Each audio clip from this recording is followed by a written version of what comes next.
ಕರ್ನಾಟಕದಲ್ಲಿ ಪಡಿತರ ಚೀಟಿಗಳ ರದ್ದತಿಯಿಂದ ಆತಂಕಗೊಂಡಿದ್ದ ಸಾರ್ವಜನಿಕರಿಗೆ ರಾಜ್ಯ ಸರ್ಕಾರವು ನೆಮ್ಮದಿಯ ಸುದ್ದಿ ನೀಡಿದೆ.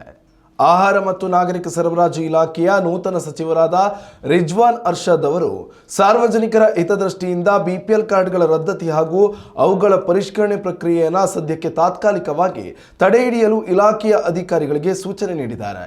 ಆದರೆ ರಾಜ್ಯದಲ್ಲಿರುವ ಒಟ್ಟು 2.65 ಕೋಟಿ ಪಡಿತರ ಫಲಾನುಭವಿಗಳು ಕಡ್ಡಾಯವಾಗಿ ತಮ್ಮ ಹತ್ತಿರದ ನ್ಯಾಯಬೆಲೆ ಅಂಗಡಿಗಳಿಗೆ ಭೇಟಿ ನೀಡಿ ಮುಂಬರುವ ಸೆಪ್ಟೆಂಬರ್ 30ರ ಒಳಗಾಗಿ ತಮ್ಮ ಇ-KYC ಪ್ರಕ್ರಿಯೆಯನ್ನು ಪೂರ್ಣಗೊಳಿಸಬೇಕೆಂದು ಸಚಿವರು ತಿಳಿಸಿದ್ದಾರೆ. ಈ ನಿಗದಿತ ಅವಧಿಯೊಳಗೆ ಇ-KYC ಮಾಡಿಸಿಕೊಳ್ಳದಿದ್ದರೆ ಅಂತಹ ಕಾರ್ಡ್ಗಳನ್ನು ರದ್ದುಪಡಿಸಲಾಗುವುದು. ಈ ಪ್ರಕ್ರಿಯೆಯ ನಂತರ ಎಷ್ಟು ಬೋಗಸ್ ಕಾರ್ಡುಗಳು ಪತ್ತೆಯಾಗ್ತವೆ ಎಂಬುದನ್ನು ಆಧರಿಸಿ ಅರ್ಹತೆ ಹೊಂದಿರುವ ಹೊಸ ಅರ್ಜಿದಾರರಿಗೆ ಹೊಸದಾಗಿ ಬಿಪಿಎಲ್ ಪಡಿತರ ಚೀಟಿಗಳನ್ನು ವಿತರಿಸಲು ಕ್ರಮ ಕೈಗೊಳ್ಳಲಾಗುವುದು ಎಂದು ಅವರು ಸ್ಪಷ್ಟಪಡಿಸಿದ್ದಾರೆ.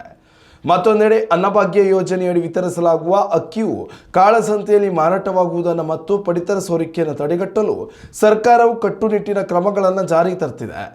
ಇದಕ್ಕಾಗಿ ಆಹಾರ ಧಾನ್ಯಗಳನ್ನು ಸಂಗ್ರಹಿಸುವ ಎಲ್ಲ ಗೋದಾಮುಗಳಲ್ಲಿ CCTV ಕ್ಯಾಮೆರಾಗಳನ್ನು ಅಳವಡಿಸಲಾಗುವುದು ಮತ್ತು ಆಹಾರ ಸಾಮಗ್ರಿಗಳನ್ನು ಸಾಗಿಸುವ ಪ್ರತಿಯೊಂದು ವಾಹನಕ್ಕೂ GPS ಸಾಧನಗಳನ್ನು ಅಳವಡಿಸಿ ಕಮಾಂಡ್ ಸೆಂಟರ್ ಮೂಲಕ ಕಣ್ಗಾವಲು ಇಡಲಾಗುವುದು. ಇದರೊಂದಿಗೆ ನ್ಯಾಯಬೆಲೆ ಅಂಗಡಿಗಳಲ್ಲಿ ಗ್ರಾಹಕರಿಂದ ಬಯೋಮೆಟ್ರಿಕ್ ಹೆಬ್ಬೆರಳ ಗುರುತು ಪಡೆದ ತಕ್ಷಣವೇ ಪಡಿತರ ಧಾನ್ಯಗಳನ್ನು ವಿತರಿಸಬೇಕು ಎಂದು ಇಲಾಖೆ ಕಟ್ಟುನಿಟ್ಟಿನ ನಿಯಮ ಮಾಡಿದೆ.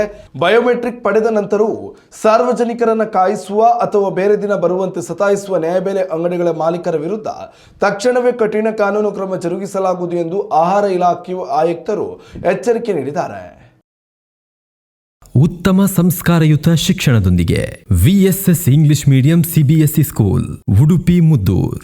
ನರ್ಸರಿಯಿಂದ 10ನೇ ತರಗತಿವರೆಗೆ ಶಿಕ್ಷಣದ ಜೊತೆಗೆ 5ರಿಂದ 10ನೇ ತರಗತಿವರೆಗಿನ ವಿದ್ಯಾರ್ಥಿನಿಯರಿಗೆ ಉತ್ತಮ ಹಾಸ್ಟೆಲ್ ಸೌಲಭ್ಯವೂ ಇದೆ. ನಿಮ್ಮ ಮಕ್ಕಳ ಪ್ರವೇಶಾತಿಗಾಗಿ ಈ ಸಂಖ್ಯೆಗೆ ಕರೆ ಮಾಡಿ.